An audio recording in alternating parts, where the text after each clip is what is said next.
ইমাম আহমদ বিন হাম্বল রাহিমাহুল্লাহ ছিলেন 10 লক্ষ হাদিসের হাফেজ, এরপরেও জনগণ মেনে নেয়নি।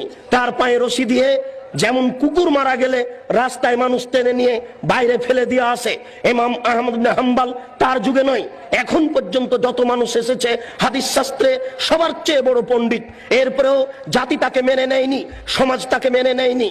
তার পায়ে রশি দিয়ে রাস্তায় টানা হতো, তাকে পিটানো হতো। ইমাম আহমদ বিন হাম্বলের মতো মানুষ জাতির কাছে সম্মান পেলেন না। আমরা জাতির কাছে সম্মান পাই বুঝতে পারি না। বুঝতে হবে আমাদের প্রচারের ত্রুটি রয়েছে। হক বড় তিতা, যা কালকে বলছিলাম।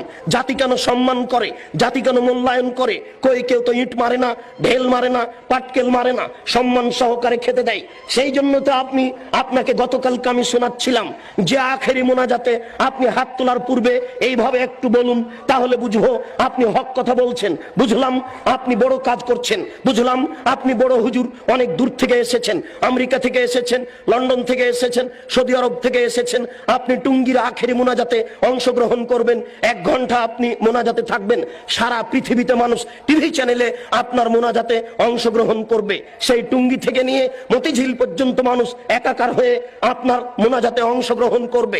দেশের নেতা নেত্রী এই মোনাজাতে অংশগ্রহণ করবে। হুজুর আপনি একটু হক কথা বলুন না, আপনি বলুন। আল্লাহর নবী বলেছেন লা ইয়াফলাহু কওমুন ওয়াল্লাহু আমরাহুম ইমরাতান, ওই জাতি কোনোদিন পরিত্রাণ পেতে পারে না যে জাতি নারীকে করেছে নেত্রী। ওই জাতি কোনোদিন পরিত্রাণ পেতে পারে না যে নারীকে করেছে নেত্রী। ওই জাতি কোনোদিন পরিত্রাণ পেতে পারে না যে জাতি নারীকে করেছে নেত্রী।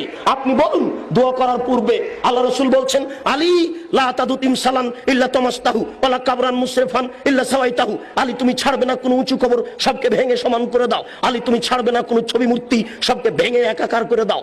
আপনি এই বক্তব্য দেওয়ার পরে এবার হাত তুলে দোয়া করুন, দেখা যাবে কত নেতা নেত্রী আপনার দোয়াতে অংশগ্রহণ করে, কত জনগণ আপনার দোয়াতে অংশগ্রহণ করে। আপনি হাত তুলে দোয়া করার পূর্বে বলুন আল্লাহর নবী বলেছেন মান সাদ্দা ফুরজাতান বানাল্লাহু লাহু বাইতান ফিল জান্নাহ। আল্লাহর নবী বলেছেন সালাত আদায় করার সময়তে 2 জনের মাঝে যেই ফাঁকা রয়েছে এই ফাঁকা বন্ধ করে যে আল্লাহ তার জন্য জান্নাতে ঘর নির্মাণ করেন। আপনি বলুন একটু, এরপরে আপনি হাত তুলে দোয়া শুরু করবেন। বাইতুল মুকাররম হচ্ছে বাংলাদেশের জাতীয় মসজিদ। বাংলাদেশের যারা বড় আলেম তারাই সেখানে খুতবা দেওয়ার অধিকার রাখে। বাংলাদেশের 3 কোটি আহলে হাদিসের আমির হচ্ছেন মুহতারাম আমিরে জামাত ডক্টর আসাদুল্লাহ গালিব, 5 ভাষার সমমানের পণ্ডিত। কই আজ পর্যন্ত আমরা দেখলাম না যে বাইতুল মুকাররমে তিনি খুতবা দিতে পারছেন। কোথায় হক রয়েছে? কে হকের কথা বলবে? আপনি একটু দোয়া করার পূর্বে বলুন। দেশবাসী শোনো, যারা বাইতুল মুকাররমের ইমাম তারাও শুনে রাখুন। আল্লাহর নবী বলেছেন মান সাদ্দা ফুরজাতান বানাল্লাহু লাহু বাইতান ফিল জান্নাহ, যেই ব্যক্তি 2 জনের মাঝের ফাঁকা বন্ধ করবে তার জন্য আল্লাহ জান্নাতে ঘর নির্মাণ করবেন। আল্লাহর নবী বলছেন এই শোনো, আমি দেখতে পাচ্ছি 2 জনের ফাঁকা দিয়ে শয়তান প্রবেশ করছে। তিনি কত কিছু বললেন এই কাতারকে সুন্দর করে সারিবদ্ধ হয়ে প্রাচীরের মতো হয়ে দাঁড়ানোর জন্য। আর বাইতুল মুকাররমে গিয়ে দেখি, অন্যান্য মসজিদে গিয়ে দেখি একজন 1 হাত সামনে আছে, 1 হাত পিছনে আছে, কোন জায়গাতে 2 হাত ফাঁকা আছে, 5 হাত ফাঁকা আছে, এইভাবে সালাত শুরু হয়ে যাচ্ছে।